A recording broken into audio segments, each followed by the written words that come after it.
This is Everyman 2K. This video will serve as a follow-up to the first video commentary on Kevin Samuels that I did a few days ago that featured an initial look at his background, talking points, and estimated earnings. Well, I have done more research on Kevin, and I have reached the conclusion that Kevin is selling his audience a bunch of hot shit in regards to the notion of the concept of high-value men. That's right. Kevin Samuels is selling his audience a bunch of hot shit. And you know what's worse than that? He knows he is selling his audience hot shit, and he is milking this scam until it dries up. Kevin has a degree in engineering from a Division I school. I also have a degree in engineering from a Division I school. So I know for a fact Kevin has to be smart. You cannot slip through an engineering program from a D1 school without being so. So trust me when I tell you, Kevin knows exactly what he is doing. I noticed that when he gets called out on his BS, he gets very defensive. He tries to deflect, and then he paints this narrative that his critics are haters who are just mad that they ain't high value and part of this exclusive 1%. Well, here's my thing. If 99% of his male audience would not be high value men, and 99% of his female audience would never get a high value man, then what the fuck are we doing? Again, I ask, what are we doing? I know what Kevin Samuels is doing. Kevin's making all the quick YouTube money he can right now, so that by the time you figure out his scam, he will already be on to something else, like sniffing perfume or cologne or some shit. As a matter of fact, let's take a look at how much Kevin makes on one of his average YouTube videos. On the screen now is something that may tickle your fancy, because it damn sure tickled mine. This is a summary of those super chats that Kevin gets during his lives. In this recent video called "There Ain't No High Value Men, Is This What's Wrong with Relationships?", Kevin had a total of 72 super chats that included two $50, two $100s, and one at $222. The total amount he earned after the 30% YouTube cut was $715 in super chat earnings. Now, if you take that $715 from super chat and add it to the amount of $208 that he made in advertisement on this video, as seen on the screen, he earned a total of $923 on this video over an estimated 4-hour span.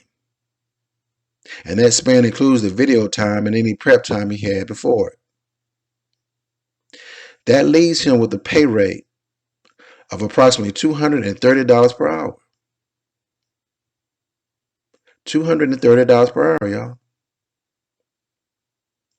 $230 per hour is the billable rate of my attorney. And he is experienced and highly skilled. So when I see this $230 that Kevin is making on these videos, he is not bullshitting around, yo. He is not bullshitting around. Now, you can kiki all you want about how he dressed, and he may be gay or maybe not. But at the end of the day, Kevin Samuels is making that guap. Kevin Samuels is making that guap.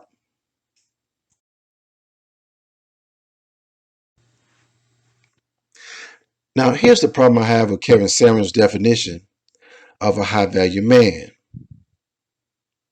Kevin is right in concept, but he is wrong in application.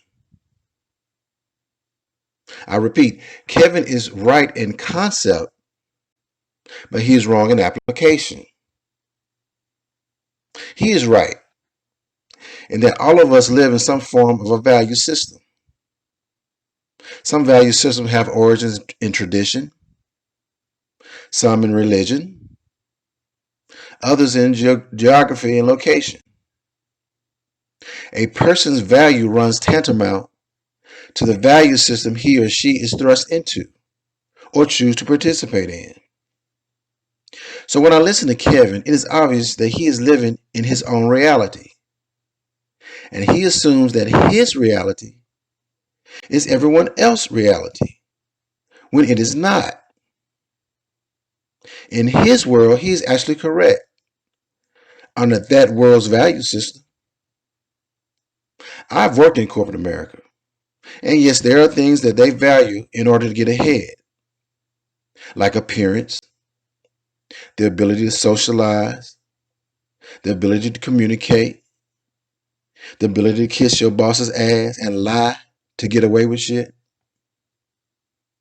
Corporate America is a game to be played. And if you play it right, you can be successful. But here's the gag. You still can be successful and high value and not play that game. You still can be successful and high value and not play that corporate game. For instance, you don't have to be good at soccer to be successful at basketball. Soccer may just not be your thing. And you don't have to know how to play golf to land a major deal. If you can sell and you really got the goods that the customer needs, tell them motherfuckers to come meet you at the gym and chop it up with a game of basketball. Hell, that's what I do. If you really need me and my skill sets, you need to come where I'm at. You need me. I don't need you. And that's how the game should be played. What Kevin Samuels is selling is really an old 1980s paradigm where you can just talk your way in and out of shit. Kevin does not have tangible goods or services, so he has to lean on talking a good game to make money. And I will give him credit, he's talking good right now. But after a while, he will have to move on to another form of lip hustling, whether it be sniffing cologne, perfume, or making bologna sandwiches, whatever, you name it.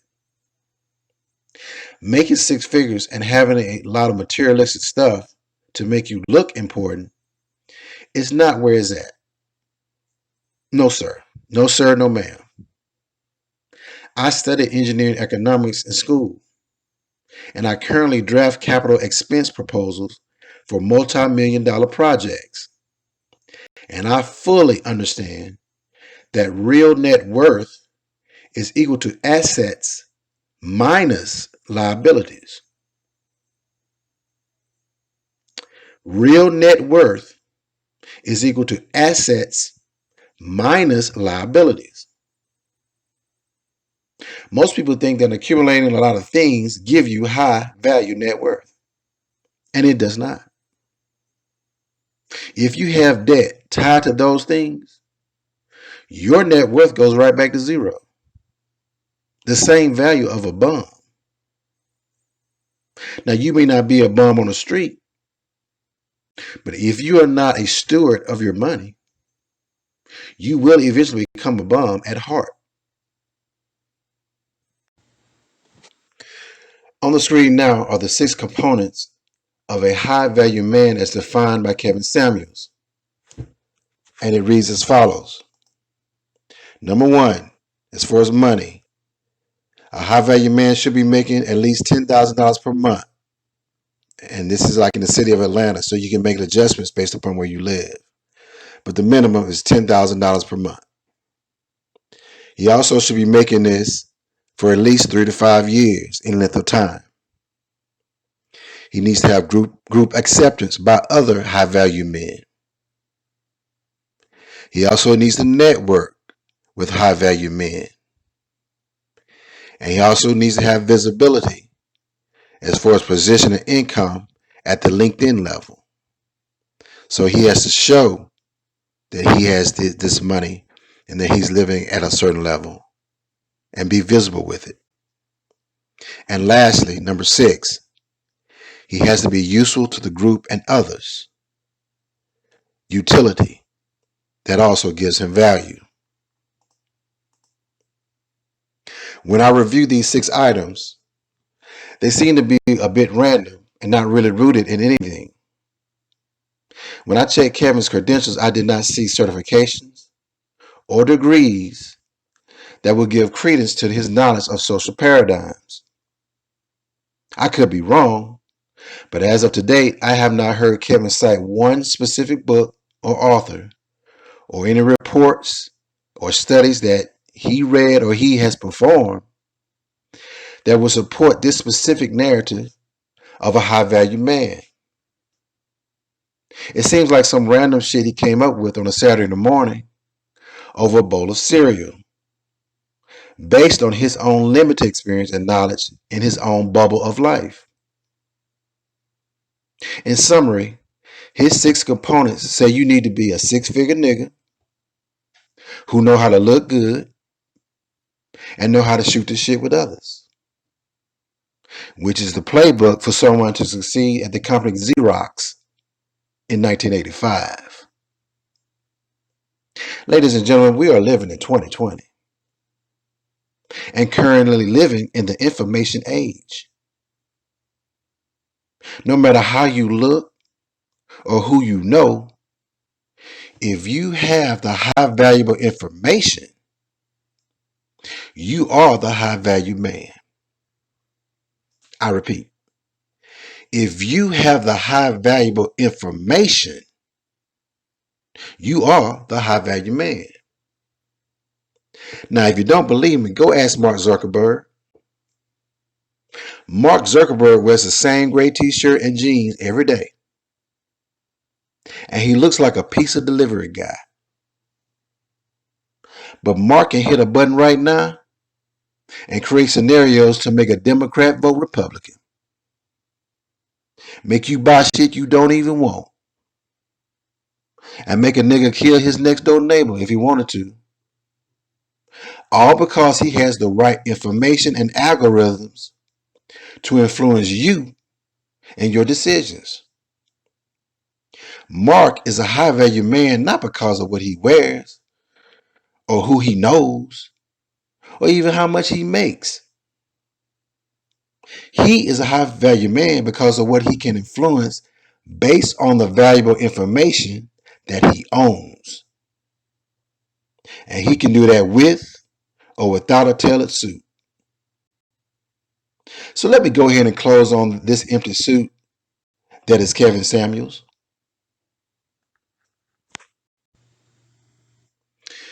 You know, there's an old school nigga joke that probably originated from some rich white man at an exclusive country club somewhere. I would suspect that some old white man interjects this old school joke to his friends during lunch around the dining table. He would proceed to start the joke something like this. He would say, "Hey, Charlie." Charlie would say, "Yeah, Tom." Tom would say, "What do you call a nigga in a bright red sports car?" And Charlie would reply, "A nigga." And everyone would bawl over laughing. And then Tom would ask Billy, "Hey, Billy, what do you call a nigga in a tailored suit?" Billy would respond loudly, "A nigga." And everyone would laugh, man. This type of banter usually lasts for about almost an hour. But hopefully you get the point that I'm trying to make. That no matter what materialistic things you accumulate in life, at the end of the day, a nigga like Kevin Samuels will always be a nigga to them white folks he trying to impress. I guess the late great notorious B.I.G. said it best on his song Big Papa. That money, hoes, and clothes is all a nigga knows. This is Ebony Man 2K. I will leave a replay of this commentary for those who came in late to the premiere. And I will be in the chat room to answer any questions. Peace, and I will see you in a sec. This is Ebony Man 2K. We're about to go into our chat and music session. But first, if you would like to donate via Cash App, the Cash App ID is $EBMN2K. That's $EBMN2K. If you'd like to make a donation via PayPal, send it to paypal.me/EBMNTWOK. That's paypal.me/EBMNTWOK. And if you'd like to send it via Venmo, send it to @EBMN2K. That's @EBMN2K. Thanks.